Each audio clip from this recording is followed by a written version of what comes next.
자, 반갑습니다. 배동찬 교수의 맛있는 돈 이야기의 배동찬입니다. 자, 여러분 반갑습니다. 집값 상승에 5가지 기준이 있죠. 먼저 수요와 공급 법칙이 있을 거고, 부동산 완화 정책이 있을 거고, 유동성, 즉 돈줄이 좀 풍부해야 되겠죠.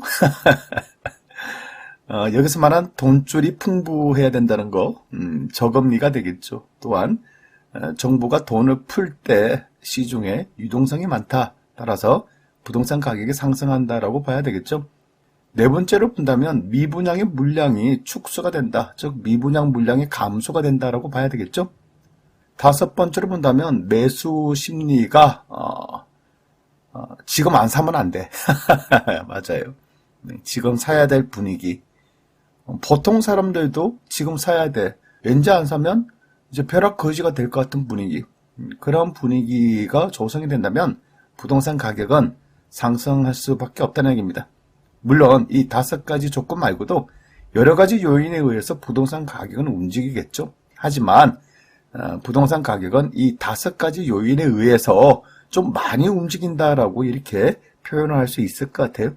그동안 부동산 가격 상승 요인을 놓고 보더라도 마찬가지죠. 먼저 수요 공급인데요. 2015년부터 2021년까지 수요, 즉 부동산을 사고자 하는 사람들, 아파트를 사고자 하는 사람은 많았지만은 공급은 이에 뒤따라가지 못했죠. 그러다 보니까 부동산 가격은 그 사이에 많이 상승했다. 두 번째로 본다면 부동산 정책인데요. 부동산 정책 중에 완화 정책을 폈다는 얘기입니다. 부동산 조세 정책이나 부동산 금융 정책에서 완화 정책을 폈다는 얘기죠. 물론 지금 정부 들어서는 부동산 규제 정책을 꾸준히 피고 있었지만은 전 정권 때, 특히 이명박 정부 때나 박근혜 정부 때는 부동산 규제를 완화한 시기 아닙니까? 그러다 보니까 그 사이에 부동산 가격이 많이 급등했다라고 말씀드릴 수가 있겠죠. 세 번째로 본다면 유동성입니다. 여기서 말하는 유동성이라는 것은 저금리 정책이에요. 특히 2020년 코로나19의 영향으로 전 세계적으로 저금리 정책, 또한 정부들의 재정 확장 정책, 그러니 시중에는 돈이 많다라는 거죠. 그러다 보니까 부동산 가격은 급등할 수밖에 없는 그런 환경이었다라고 말씀드릴 수 있을 것 같고요. 네 번째로 본다면 이제 미분양 물량이죠. 분양받는 것이 로또 복권이다. 그렇죠. 서울 같은 경우 분양가 상한제 규제를 받는 지역, 그런 지역에서 시중 가격의 30%나 40% 할인된 금액으로 분양을 받았다. 대박이지 않습니까? 현재 시장 가격은 20억이야. 근데 분양 가격이 12억이야. 이건 아파트 분양 받는 즉시 8억이라는 돈이 생기는 거죠. 따라서 분양가 상한제 지역 아파트를 분양받는 경우 로또에 당첨되었다는 거죠. 그러니 사람들이 분양을 받지 못했어. 분양을 못 받았어. 그리고 내 집 마련을 해야 되겠어. 그럴 경우에 사람들이 쳐다보는 거, 바로 미분양 아파트를 쳐다본다는 얘기겠죠. 따라서 미분양이 감소되고 있다는 얘기는 부동산 상승 요인이다라고 봐야 되겠죠. 그리고 다섯 번째로 본다면 매수 심리인데요. 그래요. 이 매수 심리라는 거는 먼저 실수요가 있겠죠. 실수요자들은 실제적으로 그 집을 꼭 사야 되는 사람들, 그런 사람들 실수요가 있겠죠. 그런데 부동산 가격이 올라가기 위해서는 실수요가 있어야 되겠지만은 여기에다가 가수요까지 붙을 경우에, 그럴 경우에 부동산 가격이 급등한다는 거예요. 따라서 그동안 부동산 가격이 얼마나 올랐습니까? 그렇죠. 이처럼 오른 이유는 실수요 플러스 가수요가 증가되었기 때문에 부동산 가격이 많이 상승하였다라고 말씀을 드릴 수 있다는 겁니다. 자, 이제 2015년부터 2021년까지 부동산 가격이 왜 올랐는지 이러한 부분에 대해서 종합적으로 좀 살펴봤고요. 그렇다면 현재 부동산의 시장은 어떤가? 첫 번째, 수요 공급 법칙으로 놓고 본다면 서울 아파트 매매 거래량이 급감하고 있다는 거예요. 작년 1월 달에 5,700여 건, 5월 달에는 4,800여 건에서 11월 달에는 1,367건, 12월 달에는 1,000건도 안 됐다는 얘기죠. 그만큼 산다는 사람이 없다는 얘기고요.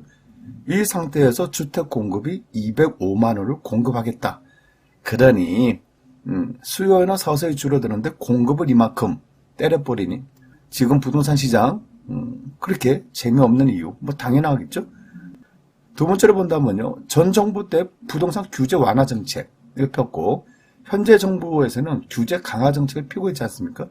따라서 조세를 강화시키고 있고 금융 규제를 강화시키고 있다는 거예요. 세 번째로 본다면 유동성. 그동안 작년 7월달까지만 해도 기준금리가 0.50%였죠. 말 그대로 0%대의 금리였다면 지금은 1.25%라는 겁니다. 이제 저금리에서 서서히 금리가 올라가고 있다는 얘기죠. 여기다가 대출 규제, LTV, DTI, DSR까지 해가지고 얼마나 규제를 하고 있나요?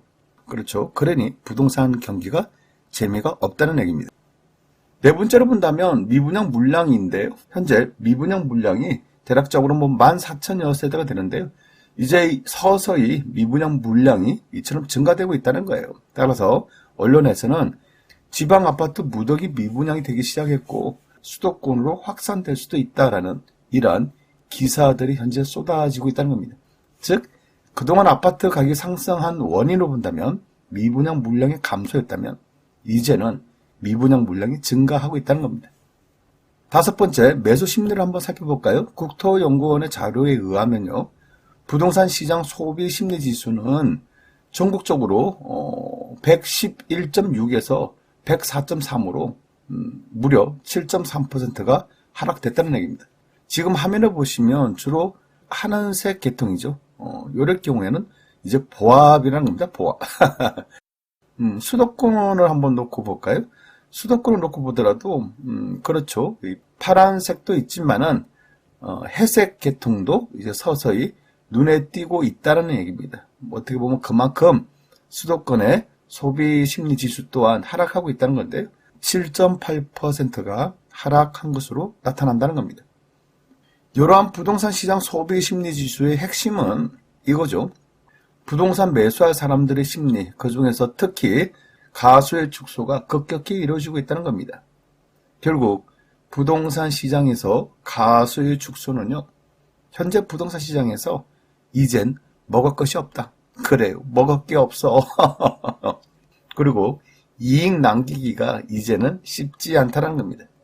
그만큼 분위기가 많이 바뀌었다는 얘기겠죠. 또한 차익이 나도 세금을 내고 나면 남는 게 없다는 거예요. 실제적으로 실익이 없다라는 얘기가 되겠죠. 따라서 이러한 이야기는요. 매수한다는 사람의 축소를 의미하고 가수의 축소를 의미하고요. 매매 거래량 축소를 의미할 수밖에 없다는 얘기고 더 나아가서 부동산 가격 하락을 초래한다라고 볼 수밖에 없다는 얘기입니다.